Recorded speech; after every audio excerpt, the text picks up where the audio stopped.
years ago, maybe 10 years ago.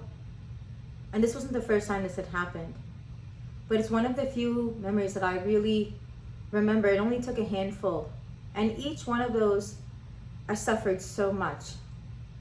I remember my partner and I had gone to Newport Beach, which was one of our favorite places to go, and we were eating at a restaurant. We had just come out of the restaurant and were now going to walk on the boardwalk, and I see this family.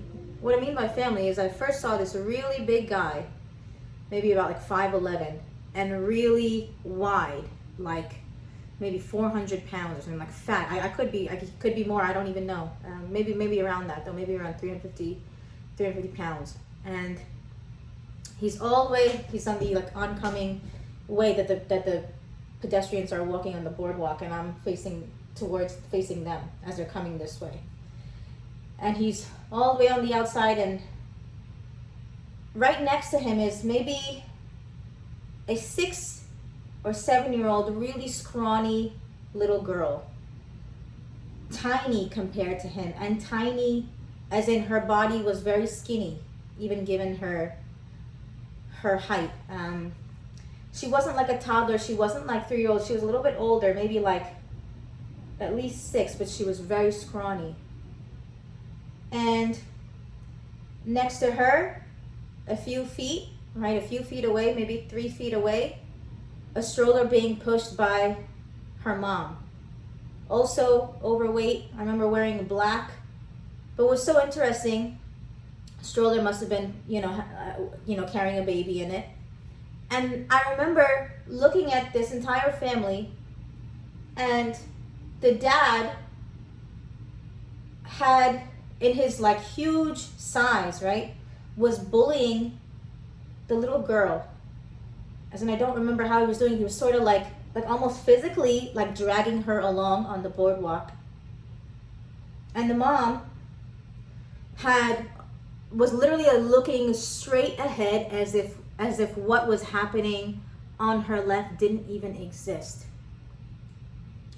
And very quickly, it's, you can sort of form a picture of what might be going on in that relationship, right? The mom pretending that sort of bullying is not existing, or the mom and the dad even must or probably have a lot of issues with each other, which then they could be even, deflecting or tag teaming, ganging up together, teaming up together, and then projecting that onto the child. Automatically, when you see that, there's such a dissettling feeling in the body, because the man is so huge and the girl is so small. The child is a child. The child is powerless. And I remember when I saw that, it took me like a second to capture the picture of what might be going on. And even without a story, whatever I was seeing, the behavior that I was seeing was so troubling that in my body already sensations of like, just my body felt terrible. Like I just literally, I don't know whatever you want to call that, anxiety or whatever. I saw it and something in me just felt so dissettled. It was one of the things that you don't want to see. And I just remember several steps, and maybe for like even a minute, just seeing them walking, on the boardwalk, and this huge guy, right? Maybe her dad, maybe her stepdad, I don't know. But literally like dragging her along and bullying her along as if the energy of his own life is now displaced onto this child. And I think my body wanted to say something, or I wanted to say something, but there was just, when you grow up not expressing your truth like so many of us do, and if you have a very special tie and connection to that, a very special story, as in that's the theme of your life, then that's even more of a difficult journey for you. And something in me, the truth of me would have said something, and I don't know what I would have said. And that's the thing about all this, is that you just don't know what you're going to do or how you're going to be or how you're going to approach the situation. You just go, and your body Like, it does whatever it does in that moment. But I didn't say anything. And I don't know if there's another situation where I would have said something, right? But it's really the situations that are so worse in their behavior that really call for somebody like you or me to step in. And I don't even know what I would have said, honestly. I think I would just have to be in the moment and then see. But I just remember that seeing that situation caused me so much pain because I know what kind of result that behavior will produce in a child, what the outcome of that will be in that child's life, right? In that child's psyche, in that child's behavior, in that child's life, right? In the outcome, in the manifestation of that child's life, what that child's life can look like because of that. How that behavior will hold that child back. I know that because I have come out of that myself, and I have experienced that 1 trillion times in myself, and it's something that I keep and continue to work on and out of myself. It is my life's journey, all my life up until now, being myself, right? As myself, for myself. And I so wish that somebody growing up in my house, right, a family member, maybe even one who remotely had an idea that there was something going on behind these doors that wasn't quite right. I wish that somebody would have said something. I wish that somebody would have saved us. But that didn't happen. And so I became that person. I became that person to then help, to then fix the wrongs and make them right, to then call out and fight for what I knew to be right. Why? Because it was up to me, because I suffered that thing so much that I could do nothing but change it, right? Change it for myself, change it for other people. That became my life. And sometimes you have to go through that suffering in your life to then be bothered by something enough, to then speak your mind, to then speak the truth, to then actually do something. Maybe no one in my family was affected enough or knew the severity to which the consequences of that kind of behavior would result in a human being, in a child. Maybe they didn't know, maybe they hadn't experienced it themselves, but I have. Right? I grew up to be the person with those consequences, with that suffering, with those mental disorders, with that lifetime, with that entire trajectory of being controlled and manipulated and being distorted and being completely abandoned from my truth, which is also synonymous for my brilliance, my potential, my highest work, and my highest service. I became that person to then have to work out of that for a lifetime. My entire lifetime has been that. So yes, I am the person now. Right? My highest truth is to actually do something about that, is to actually change that situation. Because I know children don't have a choice. They don't have any power. They can't walk up and leave. They can't leave their house at the age of 6. They can't do that. And very often, almost always, they don't even know. They never know that there's actually something wrong. That young of age, you have to be an older, at least somewhat of a teenager to actually to have the understanding that it's actually somebody else. Something is wrong with mom. Something is wrong with dad. You don't know that as a child. You can't comprehend that. So as your brain is becoming distorted and all the neural pathways and circuits of delusion and lie and the abandonment of truth, right, just to survive, right? Those things, the lie becomes the truth in your brain and how you perceive and see yourself and the world. While those things are actually forming, right, you're actually experiencing the life that is actually going to result in the life that you don't want later, that you don't want for your child, that you don't want for your, and I would say you don't want for yourself, but you can't do anything, right? As a child, you cannot help that. You're experiencing that. And so it's morally imperative that we actually say something, we actually do something in those situations where there's a child and they cannot actually speak up. Right? They're being treated in a way that you know that there's something wrong with that. You don't even need to know what the consequences are. The consequences can be severe because chances are that's a pattern. That's a pattern in that parent and child in their dynamic. And a pattern is what creates the kind of behavior that is responsible for all of the dysfunction in society, all the dysfunction in a human being, all the dysfunction in civilization, in the world. It's that dynamic that's responsible for that. When you see something, say something. Right? Especially with our children, because they have no voice. They have no voice. They don't even have any understanding. And very young children, right? Even up until they're a teenager, right? This is why the brain develops in this way, where it blames itself and it adopts the lie as a truth. Young children will never think that they live in a world that's unsafe or bad. So they will always take it upon themselves. They will internalize it as, I'm bad, or I'm stupid, or I'm worthless. And a child going on to live their life in that way is detrimental for society, because those beliefs can manifest in 1,000 million different ways that are even harmful for society, that are harmful to other people, simply because that child is not in alignment with the truth of himself, which is goodness, which is love, which is purity, which is brilliance, which is potential, which is service, which is honor, which is nobility, which is respect, which is integrity. That child is not in truth with that. That truth is found in our presence. And when you're not present, it's because you're in survival mode. And when you're in survival mode, it's because you literally had to grow up that way. You had to survive in your life because of some very difficult or wrong circumstances that you were put in, that you should not have been in the first place. And so the brain develops in this very distorted way, which then you're not able, right? You're not able to actually live your potential because it's actually living the lie, and it's not present. So every single moment you're out of alignment.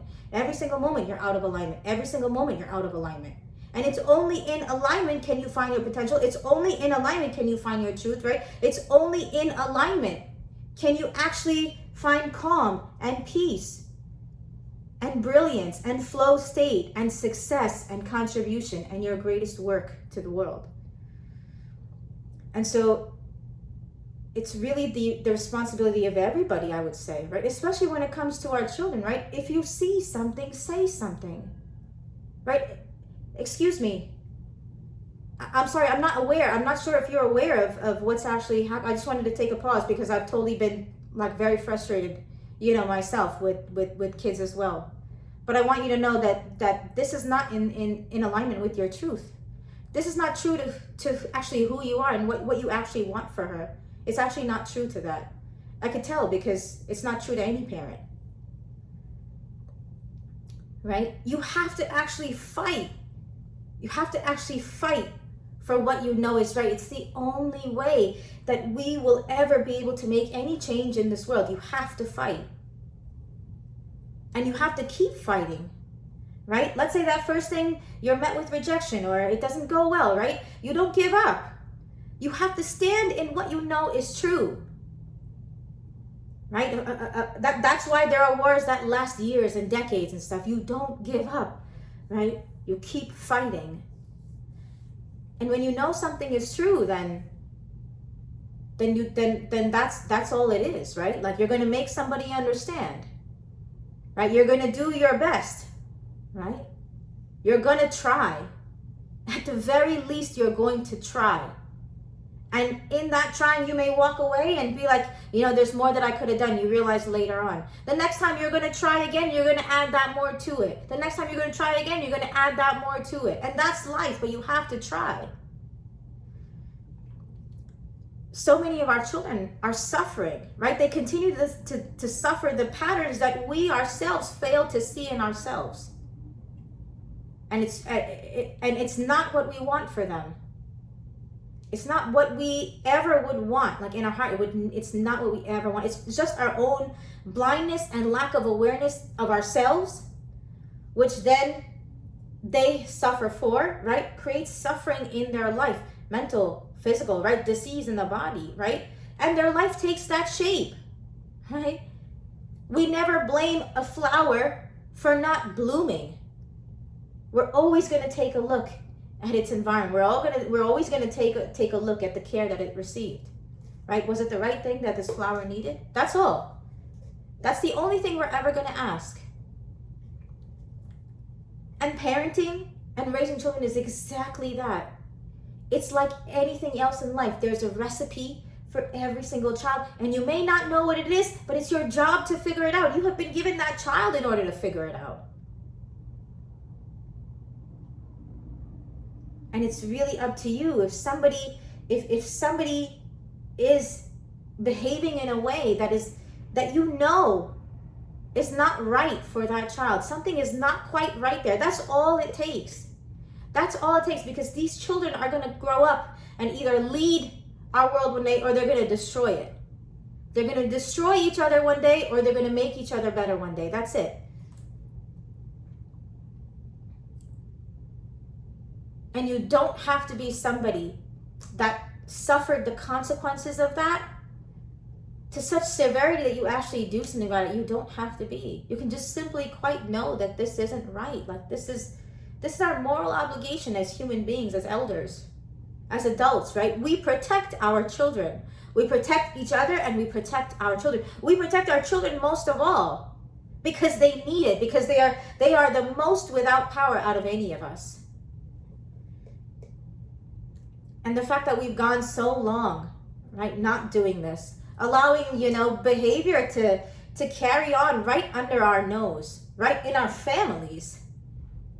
It's morally wrong, right? Because we know something, right? Something doesn't sit here quite right. That's all you need. If you're disturbed even a little bit, that's enough. That's all you need. And I'll tell you, I've seen maybe a handful of these situations. And that one was 10 years ago. It still feels like yesterday. I've had a handful of these situations in the thousands of classes that I have taught. Every single one of them I remember. Every single one of them bothered me to a 1,000th degree. Every single one. Where God knew He didn't have to give me too many. One or two was enough for me. Because each of them was so painful. I know what the result, what the outcome is of that behavior. I am that. And I have worked out of that. And I continue working out of that every moment of my human existence. And I will never... I will start fighting for that religiously and commit my life to that. Because I know, right? Because I have been born to do that. I suffered that in my own life. So now that's my legacy. I know what kind of suffering, right, our lack of awareness creates. I really do. And that little girl that was being bullied and almost dragged along the sidewalk by her 300 and something pound, almost 6 foot father. I really pray for her, right? And I pray actually for myself, that God give me the strength to actually say and do something the next time I'm in a situation like that. Because I don't know what else my life is for. It's for nothing else.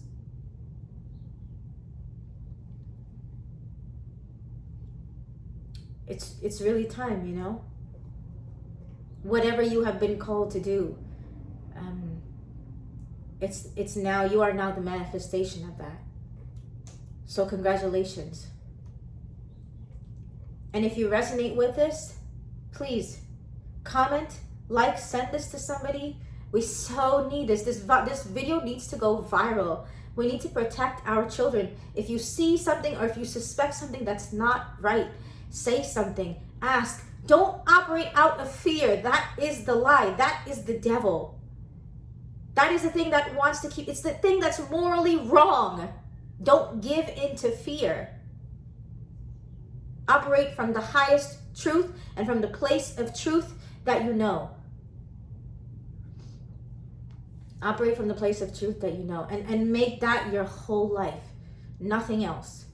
I love you. God bless you. Send this to somebody you know.